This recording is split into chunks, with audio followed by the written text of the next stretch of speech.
Welcome to the first video in the Marvel Cinematic Review-Niverse.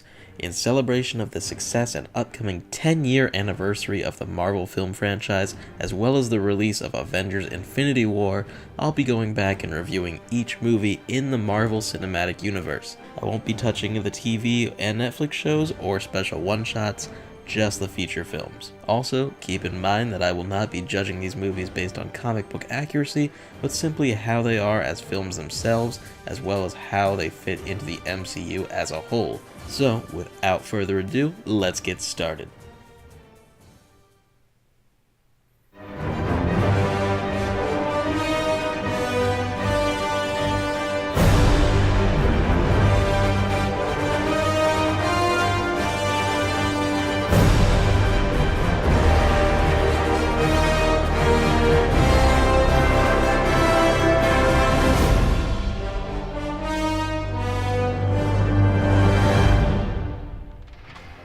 Alright, so let's go back in time to 2008.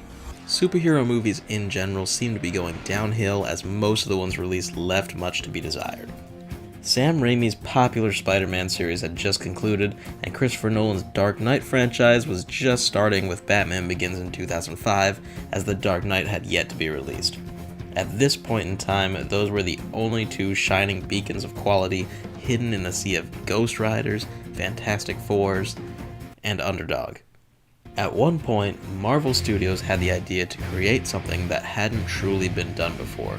Create a shared universe of movies that covered several different plots and connected characters together just like their comic books. With most of their top characters' film rights belonging to other studios, however, they decided to start with one of their B-list heroes. And it was awesome. Iron Man. To be completely honest, there's not a whole lot to say about Iron Man that hasn't already been said before. It's a good movie. It has good characters, a solid story, and some pretty cool effects for the time. I remember it was a big deal for me when I saw it in theaters way back in the day, but does it still hold up? The plot. While on a trip to the Middle East to show the military his company's latest weapon, Tony Stark is kidnapped by a terrorist group known as the Ten Rings. They want him to build them the same weapon so that they can take over. This prompts Tony to team up with a fellow captive to create the first Iron Man suit to break out of their cave prison. After returning home, Stark decides to stop his company from manufacturing weapons and works to perfect his own creation to become Iron Man.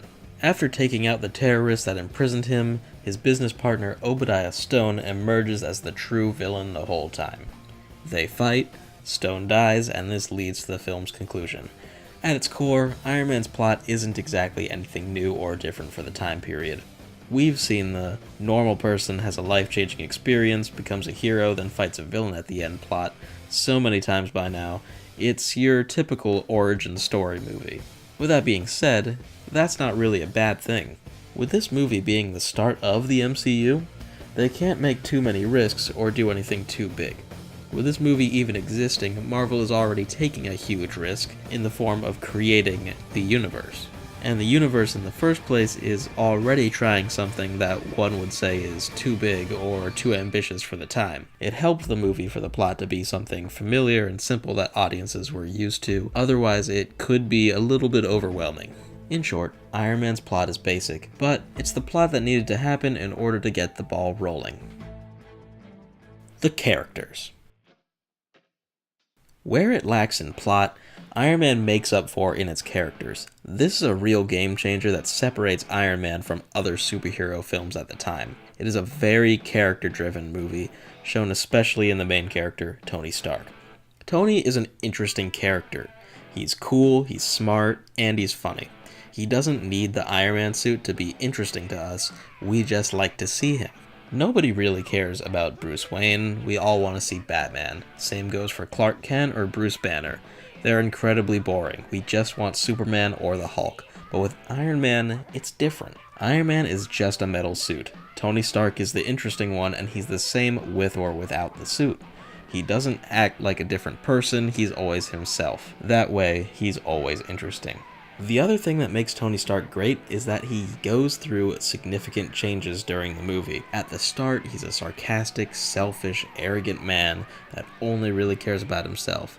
But after the incident in the cave, he begins to change. He keeps the sarcasm, but you can really see how he's affected by the thought of his weapons being in the wrong hands. I saw young Americans killed by the very weapons I created to defend them and protect them. And I saw that I had become part of a system that is comfortable with zero accountability. When he returns home, the first thing he does is stop Stark Industries' weapons manufacturing. He starts putting more attention toward perfecting his Iron Man suit and his growing relationship with his assistant, Pepper Potts. Overall, his feelings and character change based on the effects of his experience, and his arc carries on into the future films. As for the other characters, I will say that's where the movie kind of lacks. It seems like the movie works so much on building Tony Stark that the other characters just sort of don't do much. I would say that Pepper Potts is the second most important character in the film as Tony's assistant. After all these years, Tony still has you picking up the dry cleaning. I do anything and everything that Mr. Stark requires, including occasionally taking out the trash. Will that be all? She also grows as the movie progresses from just an assistant to the rock that keeps Tony in check and is always there for him. She's a much more meaningful part of his life than just an employee, and that becomes more apparent over the course of the film. What, you got plans? As a matter of fact, I do. I don't like it when you have plans. I'm allowed to have plans on my birthday. It's your birthday. Yes. I knew that. Already? Yeah, isn't that strange? It's the same day as last year. Well, get yourself something nice for me. I already did. And? Oh, it was very nice. Yeah. Very tasteful. Thank you, Mr. Stark. You're welcome, Miss Potts. James Rhodes is in the movie, but who really cares? He's just going to get recast in the sequel.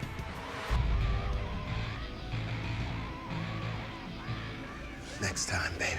Obadiah Stone, aka the Ironmonger, is probably the weakest part of the movie. He's the last-minute surprise villain that just kinda shows up.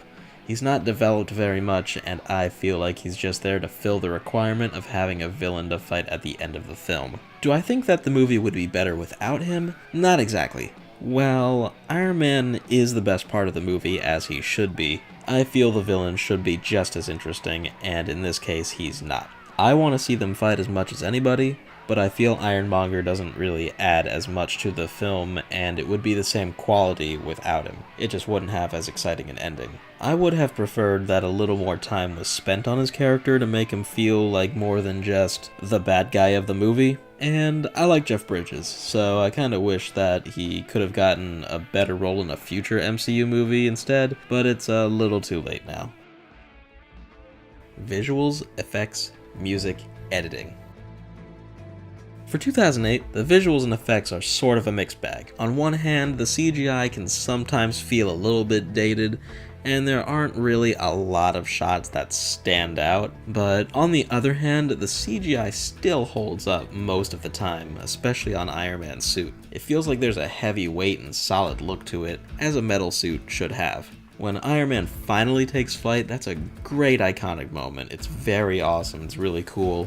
Same with the parts where he suits up, just a very cool moment for the movie. Also, you can just tell a lot of the explosions are real, and so are many of the sets, which I really appreciate. In other words, the visuals and effects are fairly simple, with very little that I think really stands out, but it works. The simplicity is what makes it appealing and makes it still hold up after all these years. As for music, I don't feel like any of the tracks really stand out with the exception of Black Sabbath's Iron Man during the credits, which, let's face it, had to be in there.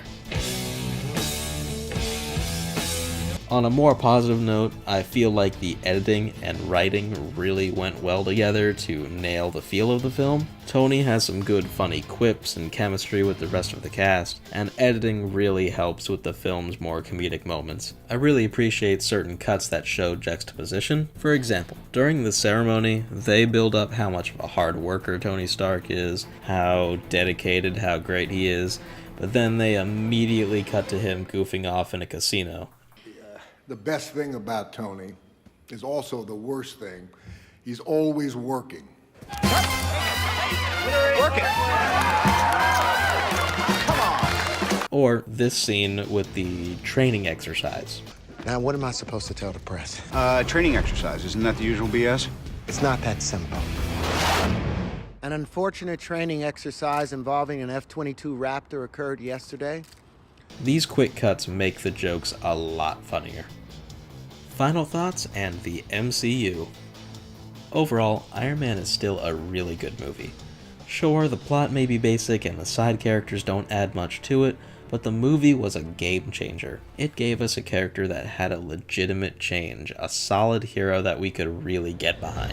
While the story was the simple origin story we had seen before, Iron Man just took that extra step and made it better to rise above the rest. Who could forget the ending where Tony Stark just tells everyone he's Iron Man? That scene blew our minds at the time. A hero that reveals his identity and doesn't have to live a double life? That was unheard of. Truth is,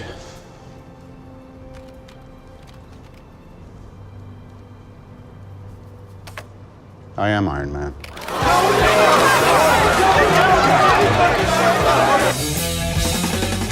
And of course, if you stayed after the credits, you would have seen one of the most important scenes in any superhero movie. I am Iron Man.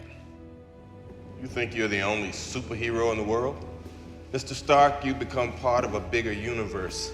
You just don't know it yet. Who the hell are you? Nick Fury, director of S.H.I.E.L.D.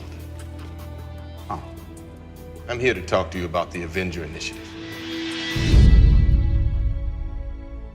Today, we're used to cinematic universes expanding, characters crossing over, all that kind of craziness. So it might be hard to remember that this was such a big deal back then. Nobody expected this to happen at all, and comic book fans lost their minds. Iron Man truly gave us something that nobody had ever seen before.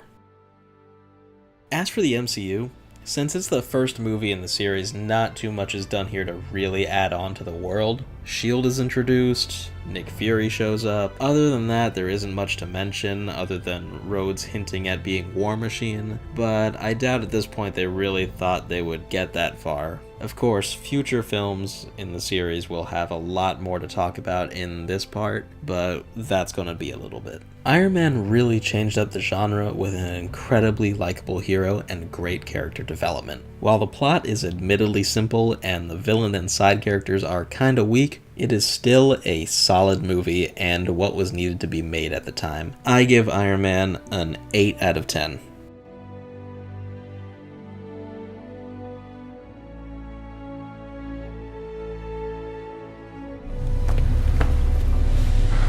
Oh, that went well.